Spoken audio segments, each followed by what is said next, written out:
क्या हुआ आंटी? लगता है आपकी तबीयत ठीक नहीं है। मेरी बेटी स्नेहा ने दौड़कर हमारे पड़ोस वाले घर की मिसेस चौधरी को गिरने से बचाने के लिए पकड़ते हुए कहा। वे अस्वस्थ सी लग रही थीं और शायद सिर चकराने के कारण वे असंतुलित होकर गिरने वाली थीं। मिसेस चौधरी कुछ बोलती इससे पहले ही मेरी बेटी ने कहा, आंटी आपको तो तेज बुखार है। चौधरी अंकल कहाँ हैं? चलिए हम आपको अस्पताल ले जाकर डॉक्टर को दिखाते हैं। मिसेस चौधरी कुछ बोल ना सकीं। उन्होंने अपने घर की ओर इशारा किया। इतने में ही चौधरी जी स्नेह की आवाज़ सुनते ही अपने घर से तेज़ी से दौड़ते हुए आए। उन्होंने घबराई हुई मुद्रा में पूछा, क्या हुआ? मैं तो तुम्हें इस चबूतरे पर बैठाकर गाड़ी निकालने गया था। स्नेहा बोली, अंकल आंटी को काफ़ी तेज़ बुखार है, इसी वजह से शायद उन्हें चक्कर आ गया और यह गिरने ही वाली थी कि मैंने इन्हें पकड़ लिया। इन्हें तुरंत डॉक्टर को दिखाना चाहिए।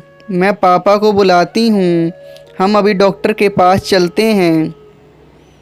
स्नेहा ने आवाज़ देकर मुझे बुलाया। बाहर आने पर मैं सारी स्थिति की जानकारी हुई। मैंने स्नेहा से हमारे अपने घर से पानी की बोतल, गिलास, ग्लूकोज लाकर मिसेस चौधरी को पिलाने को कहा। मैंने चौधरी जी से कहा, जब तक पानी लेकर आती है और मैं गाड़ी निकालता हूँ, तब तक आप भाभी जी का ध्यान रखिए।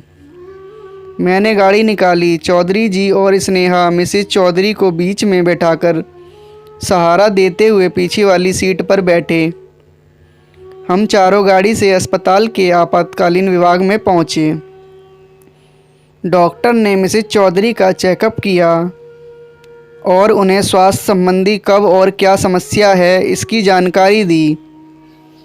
इसके पश्चात उनके उपचार में उनको कुछ इंजेक्शन देकर इंट्रावेनस ग्लूकोज देने के लिए बोतल चढ़ाने की प्रक्रिया शुरू कर दी गई।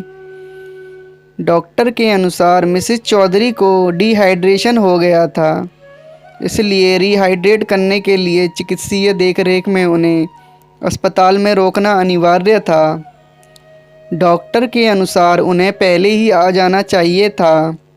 कभी कभी देरी होना घातक हो जाता है। डॉक्टर ने उन्हें आपातकालीन विभाग से वार्ड में भेजने के साथ ही आवश्यक दवाइयाँ लेकर आने को कहा। मैंने चौधरी जी और स्नेहा को उनके साथ वार्ड में चलने को कहा और स्वयं दवाइयाँ लेने के लिए मेडिकल स्टोर चला गया।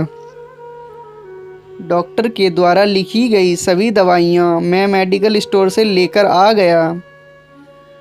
स्नेहा मिसेस चौधरी के बेड के पास स्टूल पर बैठ गई। स्टाफ नर्स के इशारे से मरीज के पास सिर्फ एक व्यक्ति को छोड़कर बाकी लोगों को बाहर जाकर बैठने को कहा ताकि वार्ड में भीड़ भाड़ ना हो। चौधरी साहब हमारे पड़ोसी थे। उनको और उनकी पत्नी को अपनी अमीरी पर बड़ा ही गर्व था। हमारे साथ वाले परिवारों से वे बातचीत करने में अपना अपमान समझते थे। बातचीत और व्यवहार से प्राय वे लोग यही प्रदर्शित करते थे कि उनके पास सब कुछ है और उन्हें कभी किसी की मदद की आवश्यकता ही नहीं पड़ेगी। वे पैसा फेंको तमाशा देखो वाला सिद्धांत को मानने वाले व्यक्ति थे।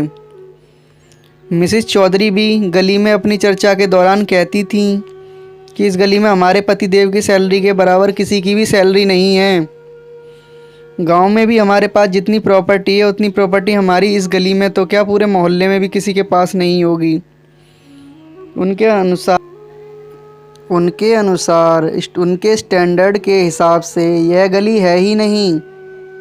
वे बताती, हम तो बड़ी वाली गाड़ी लेने को हैं, लेकिन यहाँ गलियाँ इतनी पतली हैं कि गाड़ी इन गलियों में कैसे निकलेगी, इसलिए वे ही नहीं ले रहे। वे तो जब बोलना शुरू करती तो ऐसा लगता था कि उन्हें केवल बोलना ही है। बोलते समय ज़्यादा सोच विचार में भी अपना वक्त बर्बाद नहीं करती थी। अपनी अमीरी का यशगान करने में शायद उन्हें बड़े ही आत्मिक सुख की अनुभूति होती थी। एक बार वे अपने शाही खर्च का बखान करते हुए बता रही थीं, कि हमारा बेटा 1 महीने में 30,000 रुपये से ज़्यादा के तो कोल्ड ड्रिंक ही पी जाता है। तब स्नेहा ने उनसे कहा था, आंटी 10 रुपया प्रति बोतल के हिसाब से 3,000 की 300 बोतलें हुईं। 1 महीने में 30 दिन होते हैं। इस हिसाब से एक दिन में 10 बोतलें उसके हिस्से में आती हैं। अब आपका बेटा एक दिन में ये 10 बोतलें कैसे पीता है? 24 घंटे में कितने घंटे सोता है, कितने घंटे जागता है? 10 बोतल रोज़ ख़त्म करने के लिए उसने अपना क्या रूटीन तय किया हुआ है? अगर वह इतना कोल्ड ड्रिंक पी लेता है तो यह उसके स्वास्थ्य के लिए भी बहुत ही नुकसानदायक है। योग गुरु स्वामी रामदेव जी तो कहते हैं कि ठंडा मतलब टॉयलेट क्लीनर। मिसेस चौधरी ने झूठ पकड़े पर भी झेपना तो सीखा ही नहीं था। ऐसे मौक़ों पर भी मुस्कुराते हुए अपने घर के अंदर घुस जाती थी। वे तो आसपास लोगों से बात करना भी अपनी प्रतिष्ठा के खिलाफ समझती थीं। सामान्यतः किसी से भी बात तभी करती जब उन्हें शेखी बखारनी होती थी। आसपास के लोग उनकी इस आदत से भली भांति परिचित थे। तभी तो जब वह अपनी हाँक रही होती थी तब उनकी बात को कोई गंभीरता से नहीं सुनता था। मिस्टर चौधरी उनसे भी 4 कदम बढ़कर थे। वे शायद ही कभी किसी से बात करते थे। किसी के सुख दुख उन्हें कुछ लेना देना नहीं था। अपने घर से बाहर निकलते समय या बाहर से आते हुए घर में प्रवेश करते समय वह किसी की तरफ आंख उठाकर भी देखना पसंद नहीं करते थे। किसी से मेल जोल का तो कोई सवाल ही नहीं। चौधरी दंपत्ति का शायद यही विचार था कि उनके पास बहुत सारा पैसा है। आज के समय में पैसे की मदद से कुछ भी किया जा सकता है। अगर आपके पास पैसा है उससे आप दुनिया की कोई भी सेवा प्राप्त कर सकते हैं। सीधा सा सिद्धांत है कि पैसा फेंको तमाशा देखो। शायद इसलिए वे किसी से कोई खास संबंध नहीं रखना चाहते थे। उनका ऐसा मानना था कि लोग अमीरों से संबंध अपने लाभ के लिए ही बनाते हैं। हर किसी को अपने संबंध अपने समान स्तर वाले लोगों से ही बनाने चाहिए। उनके पास पैसा चाहे जितना भी हो, लेकिन वे रिक्शे वाले से, सब्जी वाले से, फल वाले से या अन्य किसी की सेवा लेते, उससे 2-4 रुपए के लिए भी लंबी लंबी बहस करने लग जाते और इस बहस में वह अपनी अमीरी को बड़ा चढ़ाकर वर्णन करके पूरे मोहल्ले को जानकारी करवा देते थे। बहस करते करते वे गाली गलौज और झगड़े पर उतर आते थे और इस क्रम में एक नहीं बल्कि अनेक बार उनकी पिटाई भी हो चुकी थी। मोहल्ले का कोई भी आदमी उनके झगड़े के बीच कोई समझौते की बात या उनका पक्ष लेने की जहमत नहीं उठाता था, क्योंकि उनके व्यवहार सभी लोग जानते थे। अपने बच्चों के साथ भी उनके संबंध मधुर नहीं थे। बेटी शादी के बाद दूसरे शहर अपने ससुराल चली गई और उनका इकलौता बेटा शहर में कहीं दूर किराए पर रहता था। बच्चे केवल त्योहार आदि पर आ जाते थे। शायद उन्हें अकेले रहने में ही ज़्यादा शांति और संतुष्टि का अनुभव होता था। पहले जब बच्चे साथ रहते थे तो बच्चों को डांटने फटकारने की आवाज़ अक्सर सुनाई देती रहती थी। बच्चों के जाने के बाद उनके घर पर काम करने के लिए जो बाई आती थी उसके काम में मीन मेख निकालना उनकी आदत थी। अक्सर वे उसे डांटने के बहाने ही तो अपनी अमीरी का यशगान करके संतुष्टि का अनुभव करते थे, क्योंकि लोगों से उनकी बातचीत ना के बराबर होती थी और आसपास के लोगों को उन्हें अपनी यशगाथा गाने का सामान्य अवसर ही प्राप्त नहीं होता था। इमरजेंसी के बाहर मेरे साथ बैठे हुए चौधरी साहब आज बेहद गंभीर और गमगीन लग रहे थे। शायद उनको आत्मग्लानि का अनुभव हो रहा था। उनके चेहरे की भावना से स्पष्ट था कि वे बेहद परेशान हैं।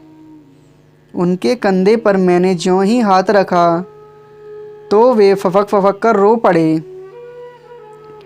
मैंने उन्हें धैर्य बांधते हुए कहा, चौधरी साहब, आप बिल्कुल चिंता ना करें।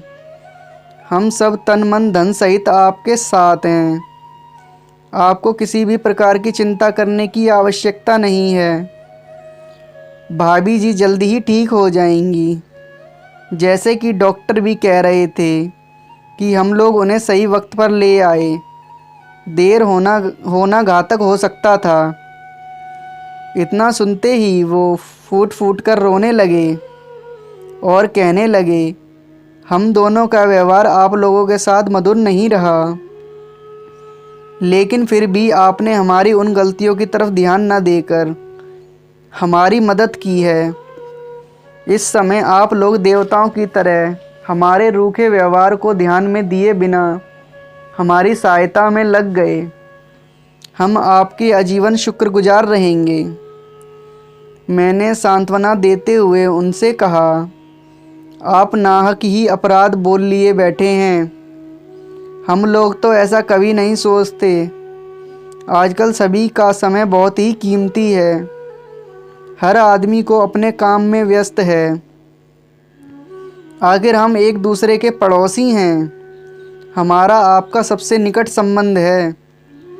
हमारे पड़ोसी एक दूसरे के सुख दुख में जितनी जल्दी भागीदारी निभा सकते हैं, इतना जल्दी कोई दूसरा नहीं निभा सकता।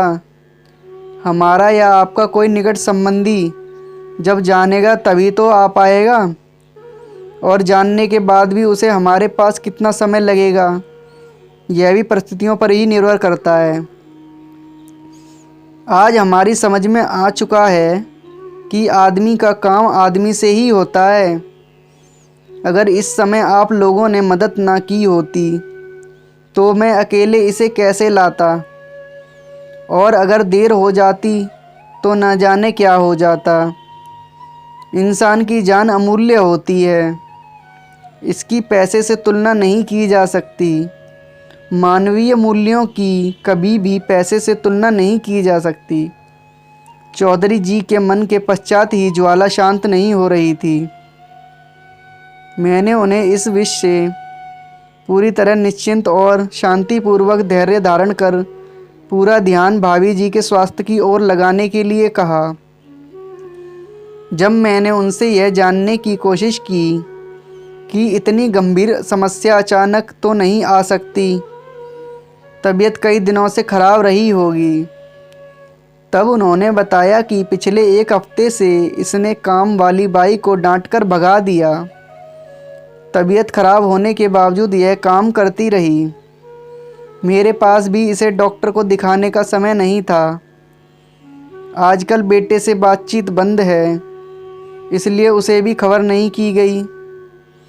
पिछले 3-4 दिन से लूज मोशन आ रहे थे।